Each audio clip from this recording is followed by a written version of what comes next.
yang akan di-share di grup. Nah, untuk ketentuan dan persyaratan mendapatkan e-sertifikat, peserta wajib follow Instagram Inspirasi Malam Bengkulu dan membuat resume hasil materi yang sudah disampaikan. Kemudian dengan cara mengirimkannya di story Instagram dan tag Instagram Inspirasi Malam Bengkulu. Nah, selama webinar berlangsung, ini ada beberapa persyaratan juga. Yang pertama, peserta mengaktifkan mode mute selama webinar berlangsung. Kemudian yang kedua, peserta dapat mengaktifkan mode unmute ketika dipersilahkan oleh moderator. Nah, yang ketiga, sesi tanya-jawab dilakukan setelah materi diberikan. Yang keempat, peserta bebas untuk mengaktifkan atau menonaktifkan kamera selama webinar berlangsung. Yang kelima, peserta harap mengaktifkan kamera pada sesi foto bersama di akhir acara. Dan yang keenam, peserta wajib menjaga kekondusifan acara serta bertutur kata yang baik dan sopan. Nah, selama sesi tanya-jawab, peserta dapat bertanya melalui kolom komentar dengan format, nama, instansi,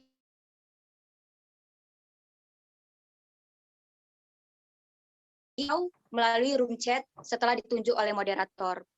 Baiklah, Assalamualaikum, Prof.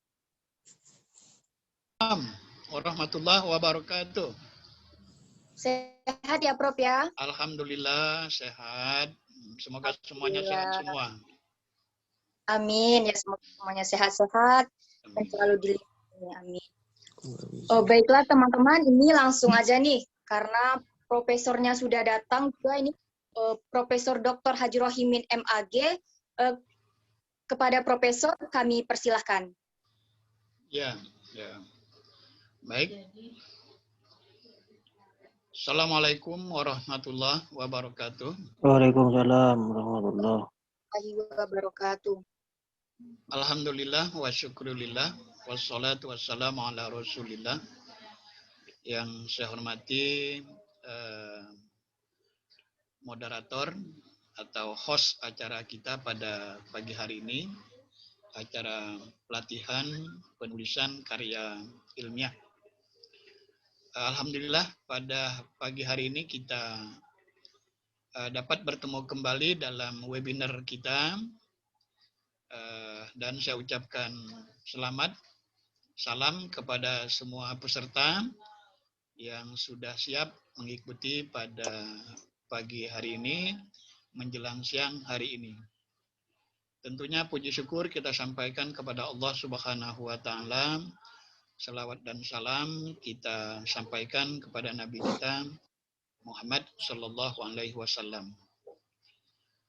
Adik-adik mahasiswa peserta webinar yang saya hormati, hari ini merupakan materi kita yang kedua dari agenda-agenda pelatihan yang sudah disiapkan. Dan kemarin kita sudah berbicara tentang dasar-dasar penulisan karya ilmiah. Satu catatan penting yang kemarin saya sampaikan, bahwa menulis itu adalah dakwah, menulis itu adalah berkarya, dan dengan karya itu akan bermanfaat bagi orang lain, bagi masyarakat, bagi orang banyak. Nah, bagi mahasiswa semenjak mengikuti perkuliahan, mulai dari semester 1 sampai penyelesaian skripsi, bagi strata 1, dan juga magister sampai penulisan tesis, juga program doktor sampai penulisan disertasi, dihadapkan dengan kegiatan penulisan karya ilmiah itu. Dan di luar akademik, institusi, lembaga pendidikan, bagaimana menulis itu menjadi kebiasaan, habit, dan bagaimana menulis itu menjadi salah satu bentuk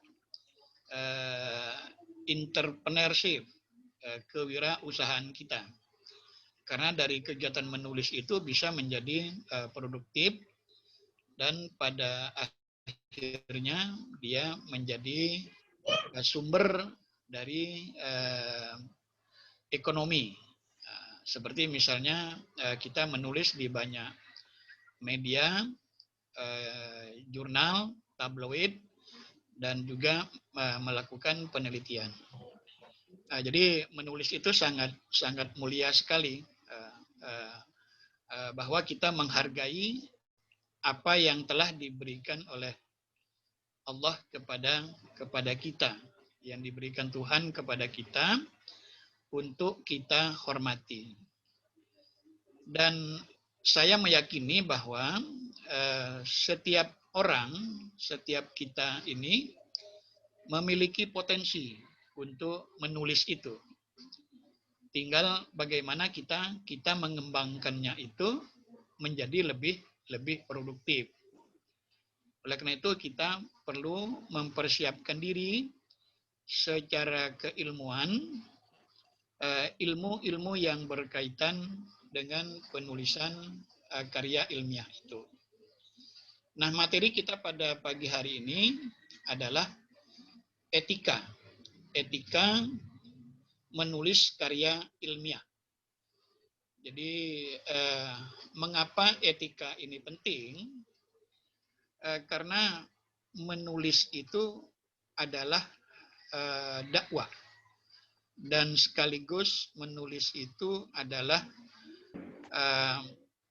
penghormatan kita terhadap diri kita. Jadi menulis itu bagian dari karya kita. Oleh karena itu menulis itu perlu ada etika. Jadi etika penulisan karya ilmiah itu dia dianggap sebagai nilai yang harus diakui oleh penulis.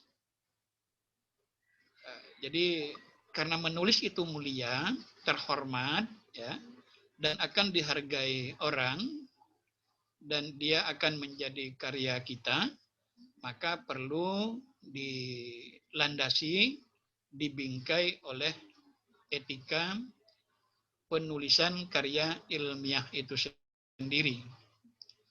Jadi setiap penulis, siapapun, dia harus mengakui bahwa dia ingin menjadi penulis yang baik, ya, penulis yang layak, dan penulis yang pantas. Nah, dalam menulis karya ilmiah ini tentu kita berdasarkan pada pranata keilmuan. Jadi mengapa setiap lembaga pendidikan, ya, setiap universitas atau institusi pendidikan itu membuat pedoman penulisan karya ilmiah, baik penulisan makalah, penulisan skripsi, penulisan tesis, dan penulisan disertasi. Jadi keberadaan pedoman penulisan itu sesungguhnya adalah untuk mengawal etika dalam penulisan itu. Tentu dalam penulisan itu ada dasar-dasar, ada norma, ada moralitas, ya, baik moralitas itu bersumber dari akademik itu sendiri, maupun dari agama, maupun dari unsur kemanusiaan. Nah, itu di slide itu yang saya sampaikan bahwa substansi etika penulisan. Nah, mengapa perlu ada etika ini? Karena ada tujuan. Ada tujuan yang ingin kita beri, yang ingin kita kontribusikan dalam meningkatkan kesejahteraan melalui publikasi penelitian kita itu, melalui publikasi karya ilmiah kita itu. Maka dalam menulis skripsi itu biasanya ada tujuan penelitian, tujuan penulisan. Nah, jadi itulah sebabnya perlu etika itu. Jadi membuat tulisan ada dengan tujuan itu berarti ada yang ingin kita berikan kontribusi kepada masyarakat. Maka kita membuat tujuan penelitiannya 1, 2, 3. Oh, berarti ini kegiatan yang mulia. Nah, dan ada tujuan yang ingin dicapai, ya, dengan prinsip-prinsip dasar penulisan ilmiah itu. Nah, melalui etika inilah maka kita berupaya untuk menegakkan, untuk patuh dan taat dalam penulisan karya ilmiah itu. Seperti yang saya sampaikan pada PowerPoint yang kedua itu. Jadi mengapa kita perlu memperhatikan etika penulisan. Nah, kalau kita perhatikan ya, dalam etika penulisan itu ada etika dasar. Etika dasar di PowerPoint itu ada 5 paling tidak. Ya. Pertama, kejujuran. Jadi kejujuran ini penting. Maka waktu kita kuliah itu kita tidak boleh misalnya mencontek, ya, mencontek. Kemudian kita tidak boleh nanti copy paste, tidak boleh menggantikan nama tulisan orang dengan tulisan kita. Maka kejujuran ini penting. Nah, kejujuran itu penting. Kemudian dalam penulisan itu, dan ini sudah santer pembicaraan ini di kampus agar kita terbebas dari plagiarisme, plagiat. Jadi itulah sebabnya mengapa penting etika dasar itu. Kemudian menjunjung hak cipta. Biasanya kalau kita sudah menulis, apakah tulisan kita itu berbasis penelitian, seperti yang kita sampaikan kemarin, penulisan karya ilmiah berbasis penelitian, apakah penelitian kepustakaan, penelitian kuantitatif, maupun penelitian kualitatif, dan kemarin kita tambah satu, karena lagi ngetren ya, lagi booming, adalah penelitian riset and development, R&D. Nah, jadi penelitian ini yang akan menghasilkan produk. Jadi karya ilmiah yang kita tulis berdasarkan penelitian, maka dia menjadi hak cipta kita. Menjadi hak cipta kita yang dikenal dalam pembuktiannya itu adalah HKI. Jadi ada hak cipta kita itu. Jadi dan kalau dia sudah menjadi tulisan kita, maka kita berhak terhadap hak cipta kita itu. Demikian juga dengan tulisan orang lain. Berarti orang lain yang menulis menjadi hak cipta dia. Nah, itu. Terus etika dasar yang berikutnya adalah keabsahan. Keabsahan data, keabsahan tulisan kita. Biasanya di perguruan tinggi itu ada surat pernyataan ya. Ada surat pernyataan dengan bukti materai, ditulis di atas materai bahwa skripsi itu, tesis itu, disertasi itu betul-betul karya dia, karya kita. Dan kita bertanggung jawab dengan karya kita itu. Baru berikutnya adalah konsistensi. Konsistensi. Nah, dari etika dasar itu maka kejujuran itu menjadi penting. Maka dalam PowerPoint itu saya tulis dalam bentuk tulisan merah, kejujuran adalah sifat dan syarat dasar yang harus dimiliki oleh penulis. Maka itu penting. Jadi itulah sebabnya mengapa etika itu menjadi penting. Kemudian berikutnya, dari etika penulisan itu ada aturan. Jadi etika itu diperkuat dengan aturan yang kita sebut dengan aturan etik penulisan. Aturan etik penulisan.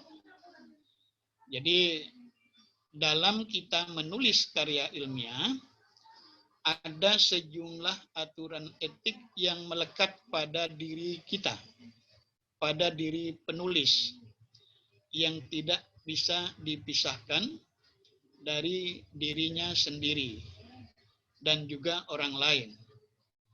Maka di situ kita klasifikasi menjadi aturan etik yang bersifat umum, ya, non akademik.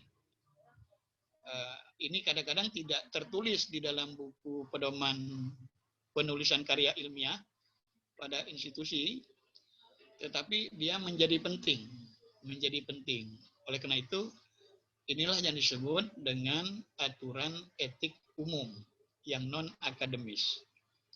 Baru yang kedua ada aturan etik akademik. Nah, jadi aturan etik akademik ini menjadi penting. Nah, apa yang dimaksud dengan aturan etik non akademik itu bisa dilihat pada slide berikutnya itu. Kejujuran.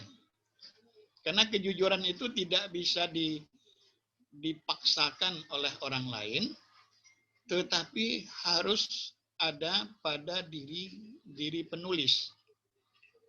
Nah, ini jadi kejujuran itu. Kemudian tanggung jawab. Kita bertanggung jawab dengan kosakata yang kita pakai, dengan kalimat yang kita pakai, kemudian dengan paragraf yang kita pakai, dan juga publikasi yang kita lakukan. Jadi kita bertanggung jawab sepenuhnya. Oleh karena itu di dalam ujian skripsi misalnya, dalam ujian tesis, disertasi kan ada pembimbing. Pembimbing itu sifatnya adalah membimbing. Ketika diuji, maka pembimbing itu tidak bertanggung jawab penuh terhadap tulisan itu. Dia hanya membimbing, mengarahkan, baik pembimbing 1, misalnya pembimbing 2, dia mengantarkan. Ketika dalam ujian, dia bisa saja menjadi penguji. Tetapi dia tetap mengawal kemana arah penelitian, penulisan yang dilakukan oleh penulis itu. Tetapi tanggung jawab sepenuhnya itu adalah pada diri penulis. Kemudian yang ketiga, rasa kemanusiaan.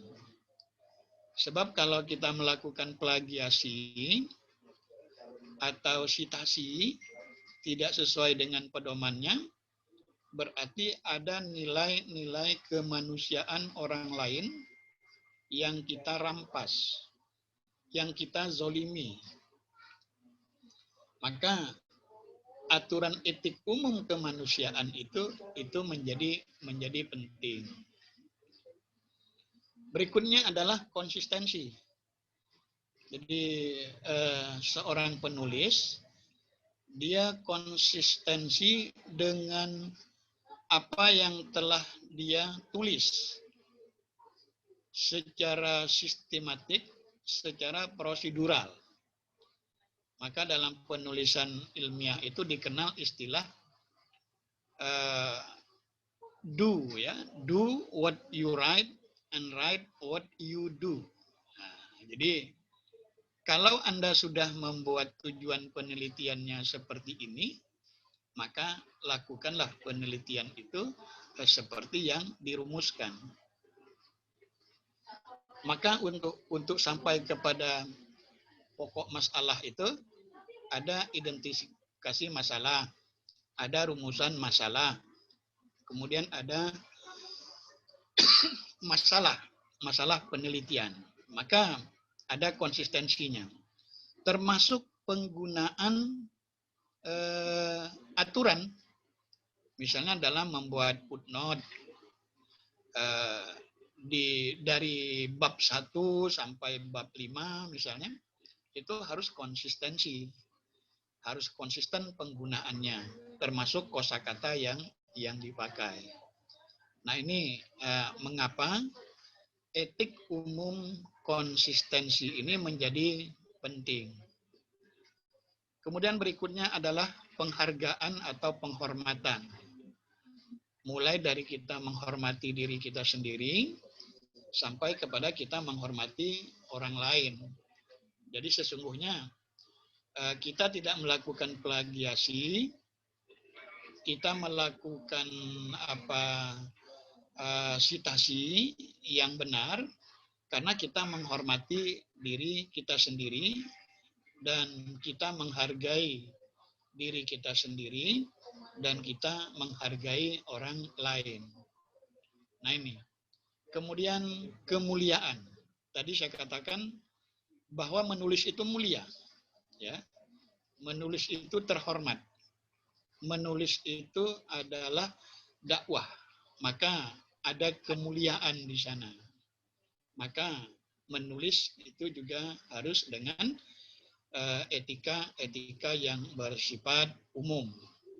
Nah ini yang dimaksud dengan aturan etik umum dalam penulisan karya ilmiah itu. Kemudian ada yang kedua, ada aturan etik akademik. Nah, ini yang akademiknya. Ada sejumlah aturan etik akademik yang perlu menjadi perhatian dan dipatuhi oleh penulis dalam dia menulis karya ilmiah itu. Antara lain, ya, ini antara lain. Jadi kalau adik-adik misalnya menemukan aturan etik akademik yang lain, ya itu bagian daripada etik akademik itu. Misalnya penulisan harus dilaksanakan secara bertanggung jawab. Ini tadi.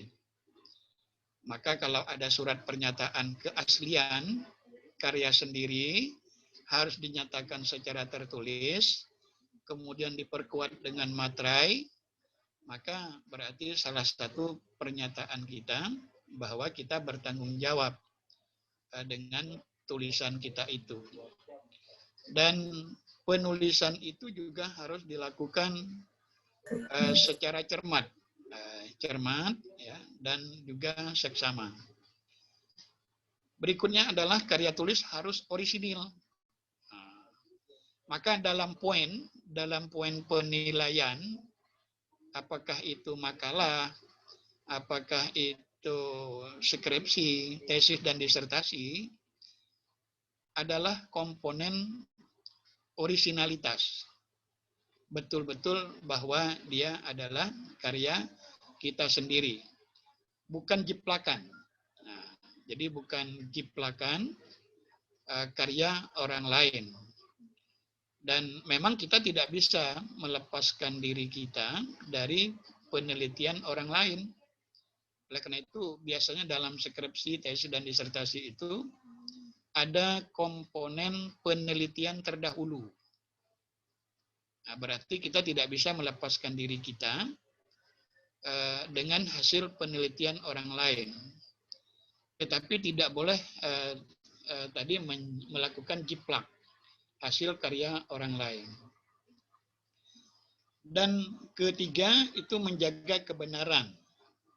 Kebenaran data, fakta. Data itu tidak direkayasa, tidak dibuat-buat, karena ada manfaat yang ingin disampaikan. Nah, ini. Jadi ini etika akademik. Terus tadi bertanggung jawab atas tulisan, tadi sudah Bapak jelaskan.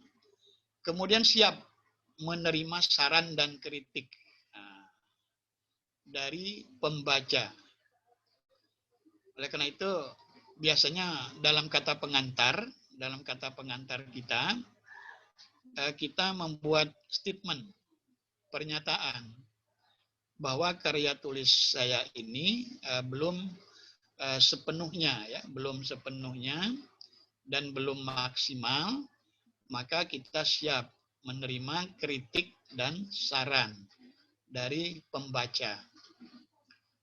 Dan dia juga diuji. Kalau skripsi kan harus diuji. Artinya kalau kita siap diuji, maka kita terbuka, siap menerima saran dari pembimbing, siap menerima saran dari penguji, bahkan dari semua tim penguji. Jadi kita siap, gitu kan? Jadi aneh kalau kita menulis di dalam kata pengantarnya kita tidak menyatakan itu. Maka biasanya dilihat dalam kata pengantarnya itu ada tidak sikap terbukanya dari pembaca atau dari reviewer maupun editor nantinya. Oleh karena itu, ketika kita menyerahkan tulisan, diserahkan kepada tim reviewer atau proofreader misalnya, kita siap untuk memperbaikinya itu. Nah, jadi ini yang menjadi etika kita. Sebab kadang-kadang masih ada mahasiswa yang marah, emosi kalau tulisannya dikoreksi. Nah, gitu. Dan ada penyadaran, ya, penyadaran sepenuhnya untuk tidak melakukan pelanggaran dalam penulisan karya ilmiah itu. Jadi ada aturan etik yang bersifat umum, ada aturan etik yang bersifat akademik. Nah, itu. Jadi ada dua etika itu. Nah, kemudian dalam etika penulisan karya ilmiah itu ada istilah etika pendahuluan. Nah, ini yang harus dimiliki oleh seorang penulis. Apa yang dimaksud dengan etika pendahuluan itu? Dalam penulisan karya ilmiah itu kita memegang pedoman penulisan. Bahkan biasanya di perguruan tinggi itu, begitu masuk perguruan tinggi itu, masuk pada sebuah fakultas, itu langsung diberikan pedoman penulisan itu. Nah, ini yang saya katakan tadi. Jadi aneh kalau kita menulis tanpa pedoman. Seperti yang saya sampaikan kemarin, masing-masing perguruan tinggi itu memiliki dan berbeda-beda, tetapi substansinya sama. Ya, substansinya sama. Jadi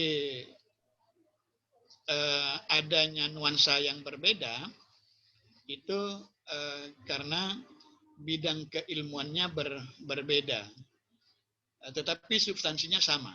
Substansinya sama. Maka biasanya kalau mahasiswa itu mendapat judulnya sudah disetujui, kemudian proposalnya sudah dia buat, sudah dia tulis, maka dosen pembimbing atau kaprodinya memberi pedoman penulisan. Jadi betul-betul penulisan karya ilmiah itu adalah karya yang terhormat, dibimbing, kemudian ditulis melalui pedoman. Jadi ada keharusan untuk memperhatikan etika penulisan dalam penulisan karya ilmiah itu. Tujuan ini penting, ya. Etika penulisan itu penting. dia memiliki tujuan. Seperti dalam slide itu, ada tujuan dari etika penulisan. Satu, untuk menjamin akurasi temuan penelitian dan pengembangan ilmu pengetahuan. Baik untuk kepentingan keilmuan itu sendiri, ilmiah akademik, maupun lembaga dan institusi. Maka biasanya di dalam proposal itu, tujuan penulisan itu satu, untuk pengembangan keilmuan. Yang kedua, untuk memenuhi syarat akademik yang diwajibkan, diharuskan oleh institusi lembaga pendidikan. Nah, jadi ini yang menjadi penting bagi kita. Kemudian untuk melindungi hak kekayaan intelektual tadi, hak cipta. Jadi orang bisa menggugat ya, kalau tulisannya itu dijiplak, diplagiasi. Bahkan ada sanksinya nanti.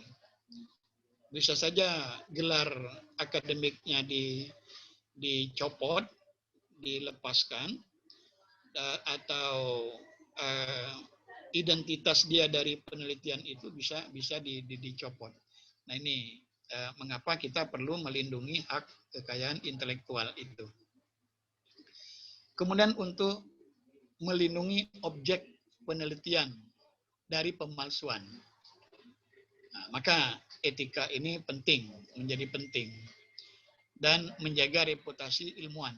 Tadi, jangan sampai dia punya gelarnya strata 1, sarjana, atau magister, tapi kemudian gelarnya itu dicopot. Atau kepangkatannya dalam dosen, kalau dosen, misalnya lektor kepala, atau guru besar. Guru besarnya itu dia bisa terlepas, bisa dicopot.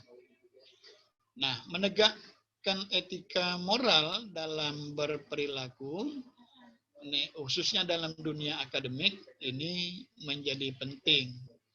Tujuan dari etika penulisan karya ilmiah tadi. Kemudian berikutnya, itu bisa ditampilkan slide berikutnya. Jadi etika penulisan karya ilmiah secara mendetail ya. Jadi tadi buku petunjuk penulisan. Nah, di samping buku petunjuk ini kita pahami tradisi ilmiah pada perguruan tinggi itu. Jadi kita menyatakan tujuan dan manfaat kita dalam penelitian. Jadi adanya sub bab tentang tujuan penelitian dan manfaat penelitian itu untuk menjamin etika penulisan karya ilmiah itu. Sehingga kita tidak menggunakan data orang lain atau ulasan data orang lain tanpa kaedah acuan. Boleh menggunakan data orang lain, tetapi secara jujur, konsisten, kita buat dalam bentuk kutipan. Dengan berbagai macam bentuk jenis kutipan itu. Apakah kutipan itu nanti kutipan langsung, atau kutipan yang tidak langsung, atau yang kita ambil adalah inti dari kutipan itu tergantung dengan gaya dalam penulisan itu. Dan berikutnya melakukan rujukan. Nah, ini yang saya sebutkan tadi. Sitasi yang diambil langsung dari sumber aslinya. Nah, jadi itu menjadi penting. Ini dikenal dengan istilah sitasi nantinya. Pada slide berikutnya, menulis kita harus menyebut sumber tulisan kita itu. baik sumber tulisan itu yang menjadi kutipan tulisan kita, maupun sumber acuan penulisan itu tidak langsung kita ambil, tapi kita baca untuk membuat wawasan kita. Maka dikenal dengan istilah daftar pustaka. Artinya sejumlah sumber yang kita pakai, yang kita gunakan dalam kita menulis itu. Jadi tidak mungkin kita menulis itu tanpa sumber orang lain, tanpa sumber tulisan orang lain.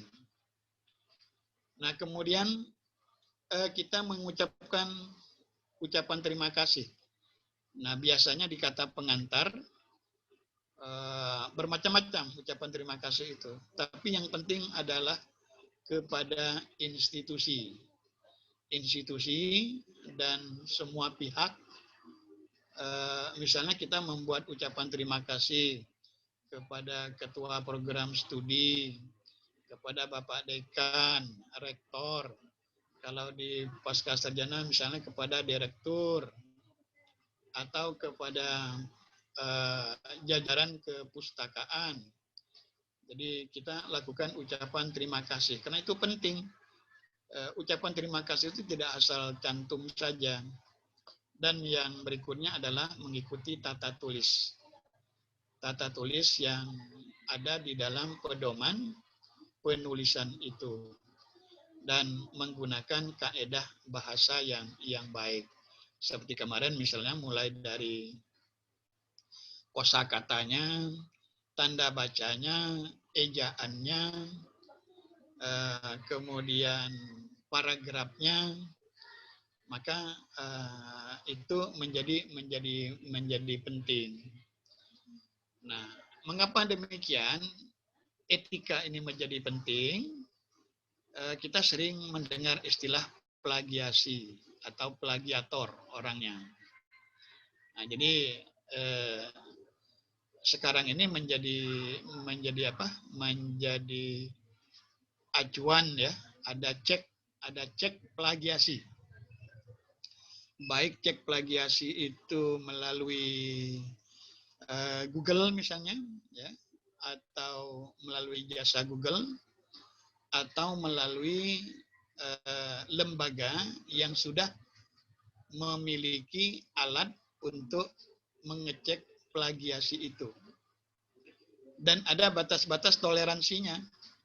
Jadi begitu dicek, cek plagiasi, masih muncul misalnya plagiasinya itu 20%. Nanti lembaga pendidikannya yang menentukannya. Nah, sebab cek plagiasi dengan menggunakan checker itu, misalnya kalau kita mencantumkan pasal, mencantumkan ayat, mencantumkan putusan-putusan, nah itu muncul kadang-kadang. Maka di penelitian hukum memasukkan pasal-pasal itu biasanya ada batas toleransinya. Jadi plagiasi itu adalah suatu perbuatan ya yang sengaja kita lakukan atau kita lalai. Misalnya kita mengambil dari jurnal, ya, tetapi kita lupa untuk mengutipnya, maka muncullah dia sebagai plagiasi. Apalagi tulisan-tulisan dalam jurnal, karena tulisan dalam jurnal itu sudah dimuatkan dalam Google Scholar misalnya.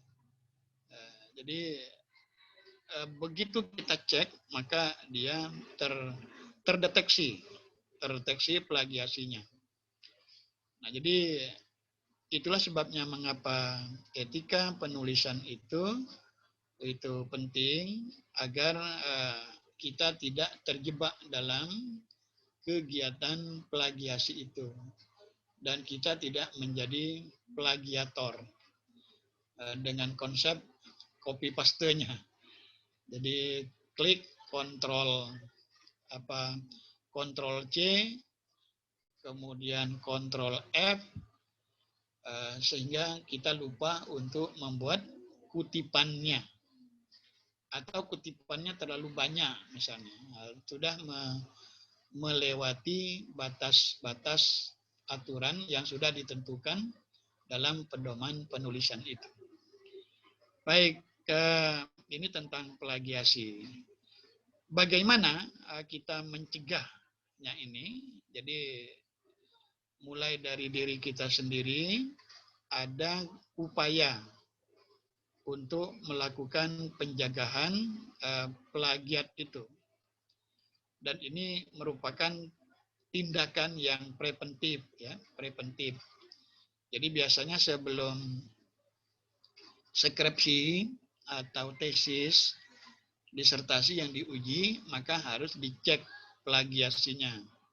Dan ini biasanya dilakukan oleh perguruan tinggi agar apa? Tidak terjadi tadi yang disebut dengan plagiasi di lingkungan perguruan tinggi itu. Jadi harus ada upaya pencegahannya. Karena ini menyangkut moral, ya, maka yang penting tadi adalah kejujuran dari seorang penulis itu. Kemudian ada tindakan. Nah, ini tindakan. Jadi tindakan yang represif yang harus dilakukan oleh perguruan tinggi. Bisa saja misalnya penulisannya dilakukan ulang, kemudian dicopot hak-hak akademiknya. Nah, ini adalah penanggulangannya. Adik mahasiswa yang saya hormati, jadi ini mengapa etika penulisan ini masuk dalam materi pelatihan kita ini. Karena ini dianggap penting. Sehingga ada upaya-upaya moral kita, ada upaya-upaya etika kita di dalam melakukan penulisan karya ilmiah yang berbasis penelitian atau hasil observasi kita. Kemudian dari pada slide berikutnya itu bisa dilihat. Kadang-kadang kita melakukan plagiasi terhadap diri kita sendiri. Nah, ini jadi sering disebut dengan subplagiarism. Misalnya kita sudah melakukan mempublikasi sebuah karya kita, tapi kemudian kita ambil lagi, kita kutip lagi, tetapi kita tidak menyebut dalam kutipan itu karya kita. Jadi bisa saja plagiasi itu terhadap diri kita sendiri. Boleh, ya, boleh kita memuatkan hasil kita sendiri, tetapi disebut. Jadi tidak ada masalah dalam tradisi ilmiah itu. Misalnya saya menulis terhadap sesuatu dan tulisan itu sudah saya publikasi, kemudian saya menulis lagi dan tulisan itu saya kutip, maka dibuat kutipannya itu adalah tetap Rohimin, tapi judulnya berbeda. Nah, jadi boleh mengambil pendapat kita sendiri, tetapi kita bertanggung jawab melalui kutipan atau catatan kaki yang kita muatkan di dalam tulisan itu. Nah, ini jangan sampai kita melakukan plagiasi terhadap diri kita sendiri, apalagi terhadap tulisan orang lain. Baik, berikutnya, plagiasi itu biasanya terjadi pada ide. Nah, jadi idenya pada orang lain, kemudian ide itu kita ambil alih. Nah, sehingga terjadilah plagiasi pada ide. Maka ide dalam sebuah tulisan, ya, yang memunculkan judul, masalah, kemudian hasil penelitian, itu betul-betul murni dari kita. Walaupun tadi saya katakan tidak mungkin kita melepaskan dari ide orang lain. Kemudian biasanya pada konsep. Jadi di situ letaknya apa terjadi plagiasinya. Bisa saja terjadi pada penggunaan kosakata. Jadi kosakatanya kita ganti, maknanya berbeda. Kemudian pada penggunaan kalimat dan penggunaan data dan pada karya. Jadi letak plagiasi itu sangat sensitif ya. Jadi artinya tanpa kita sadari gitu. Baik, kemudian contohnya, nah ini copy paste tadi. Kalimat karya ilmiah lain tanpa sistem acuan baku. Kemudian penambahan teks dari karya ilmiah lain. Ya, dikembang-kembangkan, ada disingkat-singkatkan, tetapi idenya adalah ide orang-orang lain. Kemudian melakukan sinonimisasi atau substitusi kata, sinonim dari kalimat pada karya ilmiah lain. Dan menggunakan kalimat aktif menjadi pasif dan sebaliknya. Bisa saja terjadi. Dan ada istilah parafrase, yaitu membuat kalimat lain tetapi idenya, nuansanya itu sama tanpa kita sebut sumbernya. Nah, inilah contoh-contoh bagian daripada plagiasi itu. Nah, ini sebagai kesimpulan ya. Saya katakan dalam penulisan karya ilmiah apapun bentuknya itu tidak mungkin kita tidak menggunakan referensi sama sekali. Jadi kalau tidak menggunakan referensi, kutipan itu namanya ngarang-ngarang. Tidak berbasis teori, pendapat orang lain. Apakah sumbernya itu dari buku, jurnal, misalnya dari reviewer jurnal, dari website, atau sumber-sumber yang lainnya. Nah, karena kita tidak bisa melepaskan dari karya orang, tulisan orang, maka perlu membuat referensi. Referensi tadi, sumber.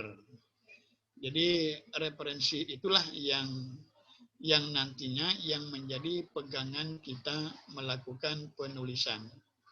Kalau kemarin Bapak sebut dalam filsafat ilmu itu, dalam metode penelitian itu, ada yang disebut dengan tesis. Tesis itu artinya pernyataan. Ada tesis kita, pernyataan kita, kemudian orang lain juga membuat pernyataan. Nah, membuat pernyataan.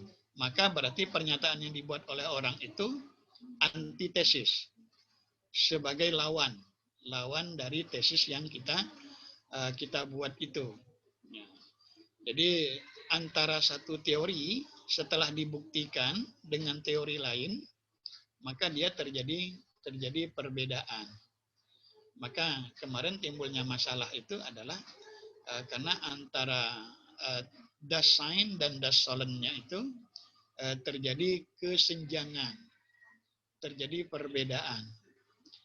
Maka untuk menjaga agar tidak terjadi plagiasi tadi, maka kita membuat referensi, sumber, rujukan, daftar pustaka.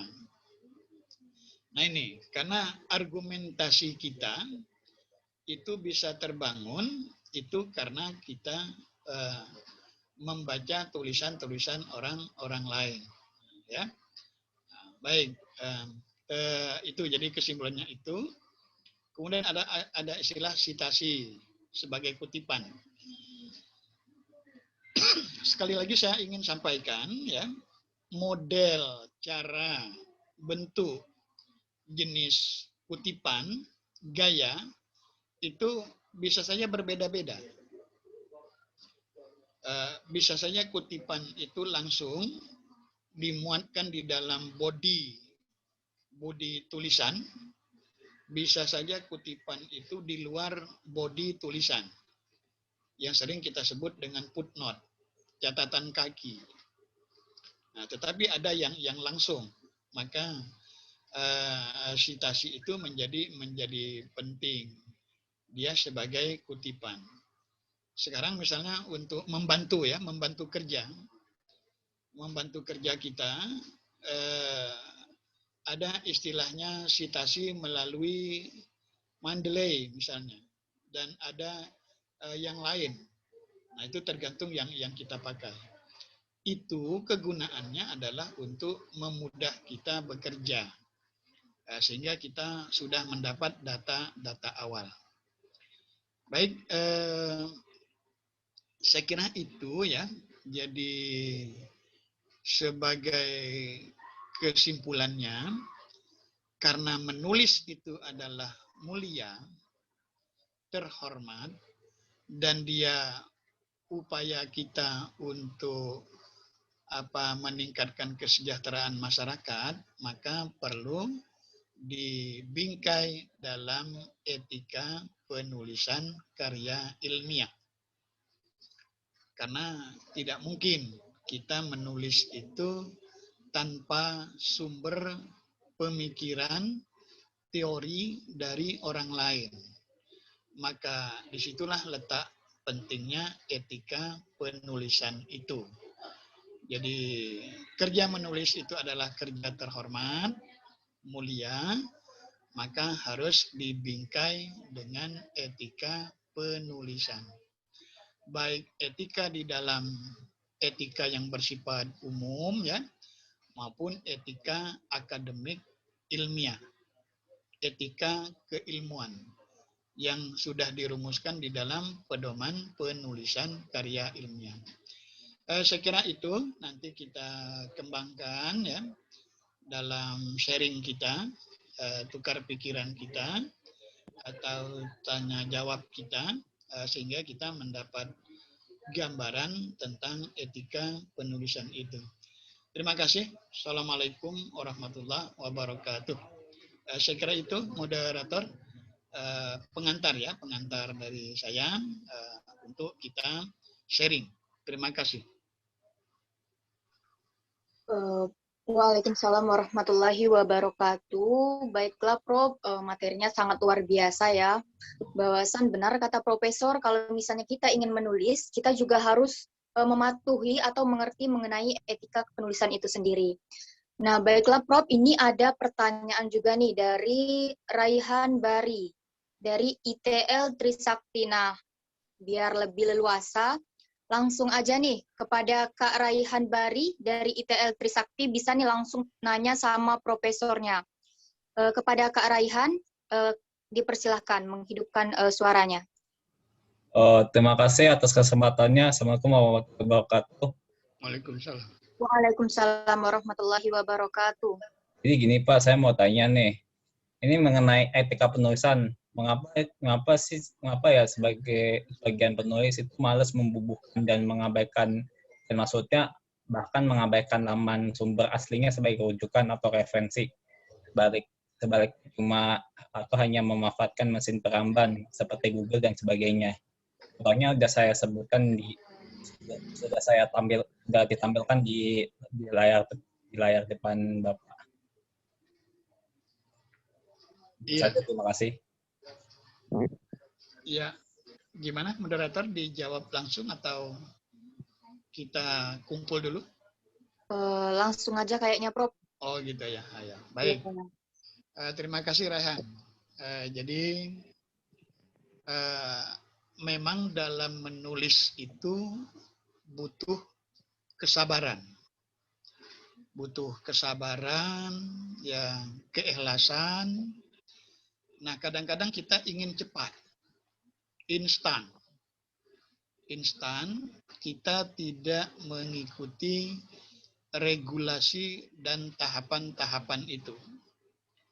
Karena misalnya dikejar waktu atau ingin cepat, sehingga etika ilmiah itu terabaikan. Etika penulisan itu terabaikan. Dalam tradisi menulis, ada istilah yang disebut dengan swa editing. Jadi swa editing. Jadi sebelum sampai ke tangan pembimbing, itu kita sudah melakukan pengeditan. Pengeditan oleh diri kita sendiri. Ini yang disebut dengan swa editing. Jadi begitu kita ketik di laptop kita, di komputer kita baca secara teliti mana temuan-temuan yang tidak konsisten, kemudian mana etika bahasa yang belum tepat, belum pas, kemudian mana asumsi dalam paragraf itu yang belum tepat. Maka kita baca dulu. Setelah kita baca, baru kita print. Setelah di print, itu pun kita baca lagi. Nah, bagi yang teliti, itu biasanya membacanya itu dengan menggunakan pena warna. Jadi ada pena hijau, ada pena merah. Nah, berarti kan butuh kesabaran ini. Oh, ternyata kosakata yang belum tepat menurut kaidah bahasa Indonesia ini. Sehingga kita tidak melakukan pengabaian itu. Jadi intinya tulisan itu tidak instan, Rehan. Jadi tidak instan. Begitu kita ketik langsung jadi, gitu kan? Ya. Maka perlu yang disebut dengan swa editing. Jadi kita sendiri mengeditnya. Bab kadang-kadang ada pernyataan nanti ya bacalah dosen yang anunya membacanya. Jadi koreksinya menunggu dosen, gitu kan? Kalau dosen kan hanya melihat substansinya. Tapi kaidah bahasa Indonesianya sudah tepat belum? Penulisan kata di yang awalan sudah benar belum? Di yang kata depan sudah benar atau belum? Kemudian kita kasih kode-kode yang kutipan sudah benar belum? Nomor kutipannya sudah benar belum? Jadi intinya swa ya, Rehan ya, swa editing. Oh, swa editing. Ya, jadi kita mengedit sendiri. Gitu. Bahkan kadang-kadang tulisan tuh 2 kali, 3 kali kita edit. Pertama edit dengan pena merah, kemudian kalau sudah sedikit dengan pena hijau, kemudian baru pena biru misalnya. Ya, jadi itu butuh kesabaran memang, butuh kesabaran, ketenangan, tetapi jangan sampai merubah ide dasarnya, Rehan. Nanti nggak selesai-selesai. Jadi jangan sampai merubah ide dasar dari tulisan itu. Nanti koreksi pertama berubah lagi pikirannya.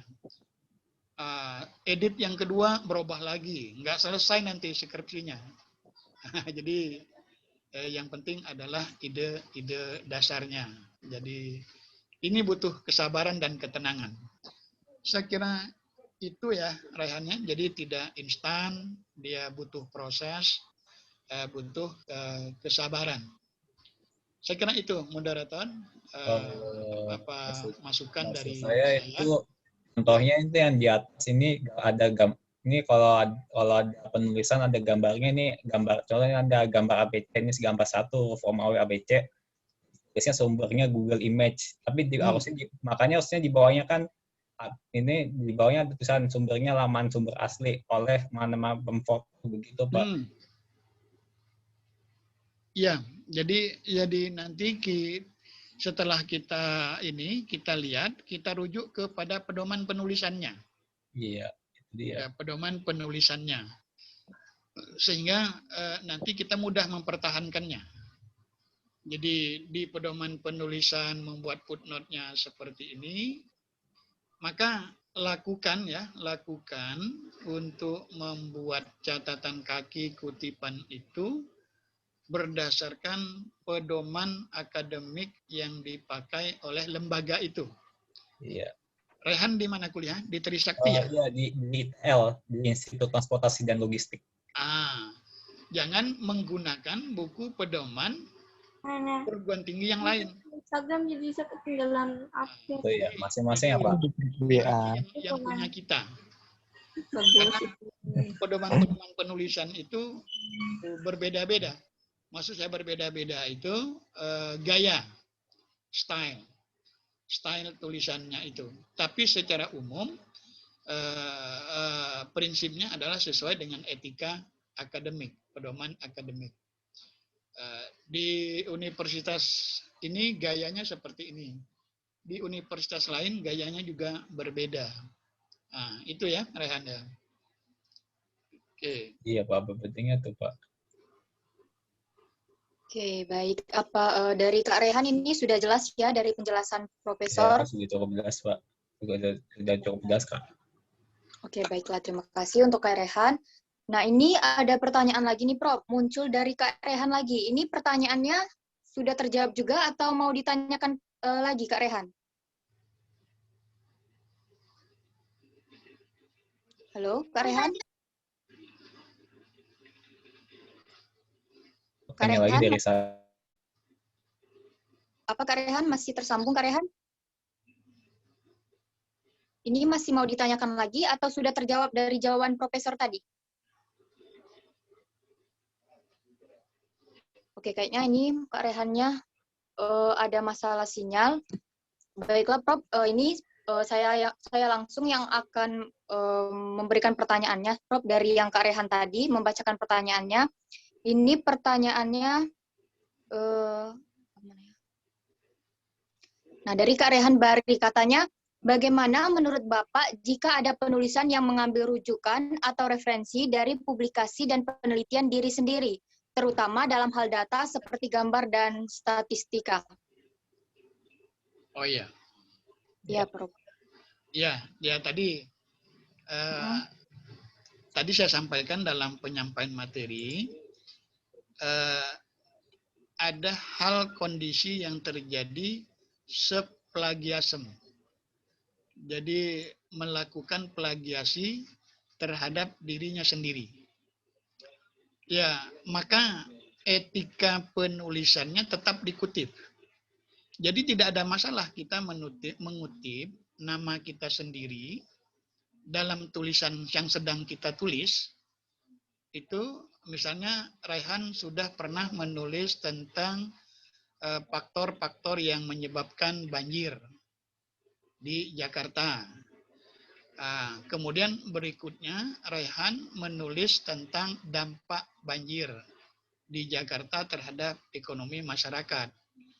Maka data yang dulu pernah dipakai, dimuatkan lagi, maka biasanya kata-kata yang umum dipakai, lihat Raihan. Raihan, tulis judulnya, penelitiannya tahun berapa. Kalau dia sudah dipublikasi dalam buku, maka lihat Raihan, judul penelitian atau judul buku, tahun penerbit, mau di bawah dibuat pernyataan lagi dalam footnote-nya tidak ada masalah. Misalnya data ini saya dapati pada tahun sekian. Jadi kita mengutip karya kita sendiri. Jadi kita mengutip karya diri kita sendiri. Maka kata-kata lihat itu kan lebih mudah mengesankan bahwa kita bertanggung jawab, karena apa yang kita pikirkan dulu itu tidak sama dengan yang kita pikirkan sekarang. Data dulu juga ada pergeseran, apalagi penelitian sosial. Penelitian sosial itu perubahan data itu sangat cepat sekali. Termasuk tadi gambar. Sebutkan aja bahwa gambar ini saya buat pada tahun sekian. Maka lihat raihan, misalnya buku yang penelitian sudah dilakukan 2018. Sedangkan sekarang 2021. Lihat raihan. Kalau gaya 2018, ini nih bukunya. Nah, jadi begitulah ilmiah itu betapa sangat akademiknya. Terhadap diri kita sendiri pun itu harus kita lakukan. Jadi kita mengutip diri kita sendiri, tapi yang kita kutip itu adalah pemikiran kita dan produk kita, bukan individunya. Nah, gitu. Nah, itu ya Rayana. Saya kira tadi sudah. Nah, jadi lihat Raihan, bukunya apa, kemudian kalau mau dijelaskan. Karena pergeseran data itu ada. Saya kira itu, moderator. Baiklah Prof, sangat luar biasa sekali dan pastinya sudah terjabar dengan jelas ya Kak Rehan ya. Tapi ada contohnya juga yang seperti yang sudah saya masukkan ke kolom chat. Dan tulisannya jurnal 123 sampai paling bawah pertanyaan saya. Ya. Oh, berarti masih. Jadi nggak ada masalah, sebutkan aja bahwa kita mengutip dari karya kita sendiri dan apa yang ingin kita jelaskan di situ. Nah, jadi nggak ada masalah itu. Oke, gimana Kak Rehan? Apa masih ada yang mau disampaikan atau sudah jelas? Sudah jelas Kak. Oke, baiklah. Terima kasih Kak Rehan ya. Ini ada pertanyaan lagi nih Prof dari Kak Sambas Sugiarto. Nah, langsung aja nih kepada Kak Sambas Sugiarto, dipersilakan untuk menanyakan langsung sama Profesor langsung di layar Zoom ini. Pada Kak Sambas. Baik, terima kasih saudari moderator ya. Assalamualaikum warahmatullahi wabarakatuh. Waalaikumsalam warahmatullahi wabarakatuh. Selamat siang semuanya, salam sejahtera untuk kita semua. Pertama terima kasih nih kepada Profesor ya yang telah meluangkan waktunya untuk berbagi ilmu dan pengalaman ya pada kita semua dari kemarin hingga sekarang. Dan mudah-mudahan bermanfaat ini untuk kita semua. Jadi izin bertanya ini Prof. Jadi sedikit cerita ya mengenai tugas kami sekarang itu ada namanya tugas individu, Prof. Nah, di tugas individu tersebut itu untuk minimal sumbernya itu 20 artikel berbahasa asing ya. Dan pengutipannya itu menggunakan Mendeley. Dan seperti yang saya ketahui bahwa di semester 1 kemarin memang belum pernah begitu mengutip artikel apalagi menggunakan aplikasi Mendeley gitu. Jadi mohon dijelaskan secara keseluruhan, Prof. Ya, bagaimana sih cara pengutipan menggunakan Mendeley? Memang sih kemarin sudah ditanyakan begitu kepada teman-teman ya, dan secara sepintasnya sih sudah paham, tapi secara keseluruhannya belum, karena memang penjabarannya itu agak susah jadi, Bro. Dan kalau memang harus dijelaskan semua mungkin habis juga waktunya gitu. Jadi mohon untuk dijelaskan secara keseluruhan saja, Bro. Terima kasih, kembali ke moderator. Baiklah, terima kasih untuk Kak Sambas. Langsung aja nih, Prof. Ya, untuk pertanyaannya. Ya, baik. Terima kasih, Sambas ya. Dari mana nih? Dari Bengkulu ya, Sambas? Dari UNP, Pak, kalau sekarang, ya, Pak. Dari UNP ya. Iya. Baik. Jadi ada satu kesimpulan ya yang perlu kita pegang, bahwa masing-masing perguruan tinggi itu berbeda-beda untuk menawarkan tata aturan akademik. Jadi untuk penelitian sosial misalnya itu berbeda dengan penelitian hukum. Untuk penelitian pendidikan berbeda dengan penelitian sosiologi, antropologi. dan berbeda dengan penelitian agama. Mendeley itu adalah program aplikasi. Program aplikasi. Selain Mendeley itu ada program aplikasi yang lain. Misalnya Zotero, ya. Jadi sekarang memang lagi ngetren lah ya, lagi ngetren, dan ini digunakan untuk penulisan jurnal sesungguhnya. Penulisan jurnal untuk dipublikasikan dalam jurnal ilmiah Scopus dan untuk penelitian sosial. Biasanya untuk penelitian sosial itu sumbernya itu tidak boleh lebih dari 5 tahun atau 10 tahun. Jadi kalau sekarang Sambas menulis tentang fenomena sosial, ya, fenomena sosial, maka buku rujukan yang dipakai itu berarti mulai dari tahun 2019. Kalau persyaratannya tidak boleh lebih dari 5 tahun. Mengapa demikian? Karena kalau terlalu jauh, itu jarak stagnasi sosialnya itu terlalu jauh.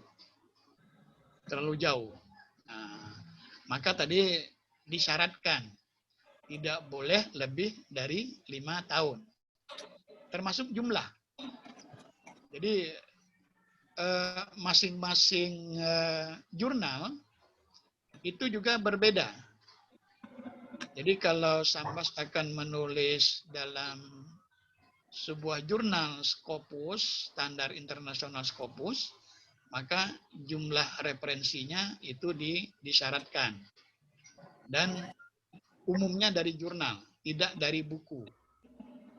Nah, jadi ada upaya terlebih dahulu yang dilakukan adalah mereview, ya, mereview jurnal yang sudah ada dijadikan sebagai penelitian terdahulu.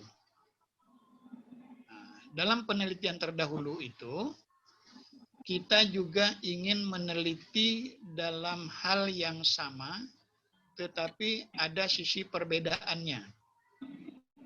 Ada sisi perbedaannya. Maka dari tulisan yang sudah ada, sumber yang sudah ada, itu di mana posisi tulisan kita. Nah, jadi kita setelah kita mereview tulisan dalam sebuah jurnal, maka kita buat kesannya bahwa tulisan jurnal ini menjelaskan tentang ini. Sedangkan penelitian yang saya lakukan itu menjelaskan tentang hal yang lain. Jadi lagi-lagi jumlah referensi itu tergantung dengan lembaga pendidikan, tergantung dengan institusi pendidikannya, kemudian tahun dari referensi itu juga tergantung dengan disiplin ilmunya, dan gaya penulisannya itu berbeda-beda. Maka tadi itu Sambas, jangan tidak memegang pedoman penulisan yang dimiliki oleh lembaganya. Jadi jangan sampai nanti menulis tesis di UNP, tetapi pedoman penulisan yang dipakai itu pedoman penulisan dari UPI misalnya, Universitas Pendidikan Bandung misalnya, atau dari UNPAD. Karena dia punya style, gaya penulisan yang berbeda. Tetapi etika kaidah penulisan yang umum itu tidak jauh berbeda. Misalnya ada penelitian yang lagi mengembangkan penelitian research and development, R&D, karena di situ misalnya belum berkembang dan masyarakat membutuhkan, maka universitasnya itu, perguruan tingginya itu mensyaratkan penelitian R&D. Sama dengan dulu. Sebelum R&D itu ngetren penelitian PTK dalam pendidikan, penelitian tindakan kelas. Nah, jadi sekarang tidak begitu ngetren lagi, karena dari sisi ilmiahnya itu sangat terbatas. Atau pada sebuah perguruan tinggi itu menekankan pada penelitian kualitatif. Karena penelitian kualitatif, sisi kebenarannya itu lebih baik dari penelitian kuantitatif. Dan tergantung disiplin ilmunya.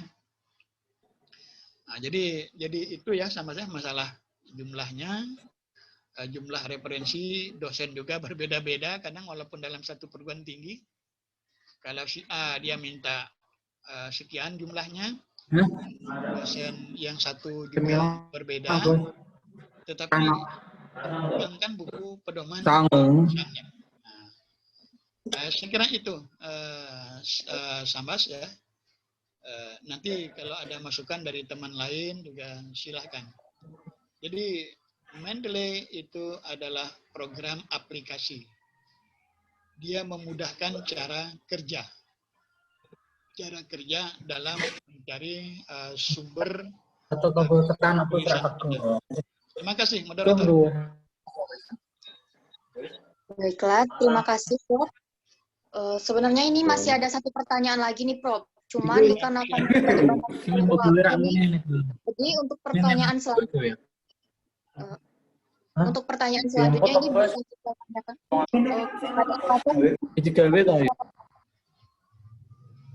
Kurang jelas. Dari siapa itu? Apa pertanyaannya? Baiklah, saya ulangi, Prof. Ya. Sebenarnya masih ada satu pertanyaan ya, Prof. Cuman dikarenakan kita dibatasi oleh waktu nih, Prof. Jadi untuk pertanyaan nggak terasa ya, Prof ya. Luar biasa sekali. Oke, jadi untuk pertanyaan yang satu lagi itu bisa nih langsung ditanyakan pada saat kita pertemuan yang ketiga nanti nih, Prof. Oke, kita tampung dulu ya, Prof ya. Ya. Baiklah, Prof. Sebelum kita mengakhiri pada acara kita siang hari ini, saya punya juga nih beberapa catatan yang Profesor sampaikan tadi mengenai etika kepenulisan. Nah, yang pertama itu, menulis itu adalah dakwah, berkarya untuk bermanfaat bagi orang lain. Nah, ini benar sekali sih, bahwasan kalau kita menulis itu berarti kita sebagian dari dakwah kita kepada orang banyak, kayak gitu.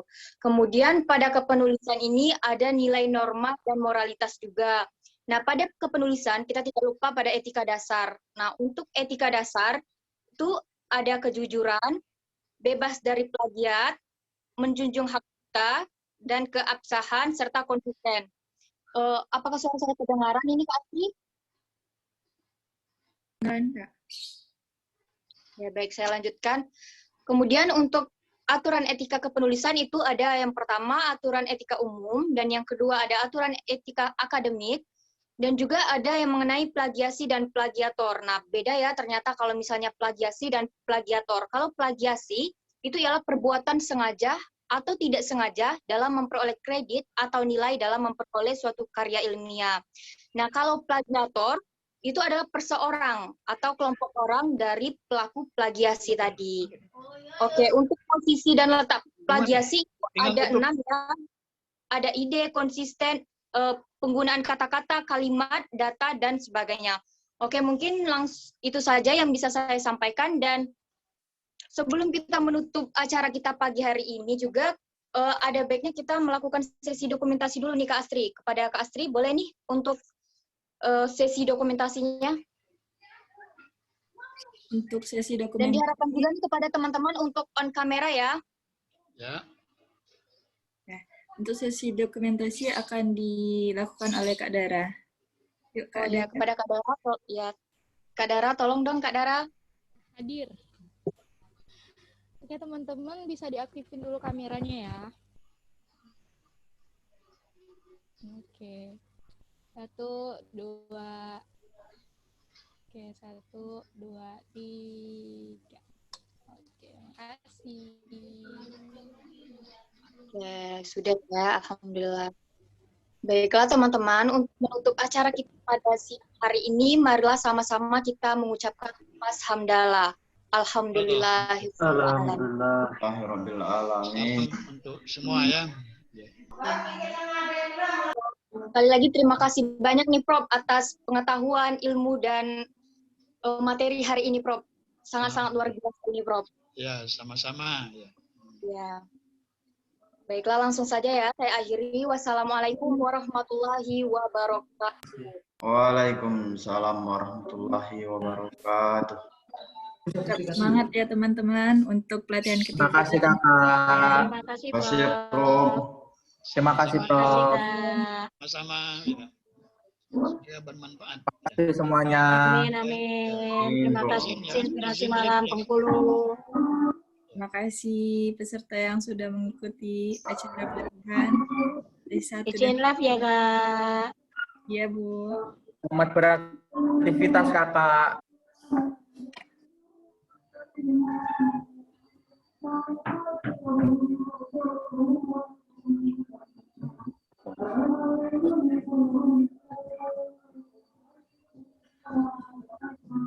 Baik, nah, ini untuk absennya itu dilihat dari resume yang nanti di-tag di IG Inspirasi Malam Bengkulu ya. Kak mau tanya kak. Ya. Kak saya daftarnya telat masih bisa nggak kak? Ya, nggak apa-apa. Oh, telat yang hari ini ya Kak? Jangan lupa buat resume ya. Daftarnya baru hari ini kak. Nggak apa-apa Kak, nanti itu aja dibuat resume aja untuk sesi kedua, 3, 4. Oke siap. Ya terima kasih Izin kak. ya. Ya sama-sama. Assalamualaikum. Waalaikumsalam.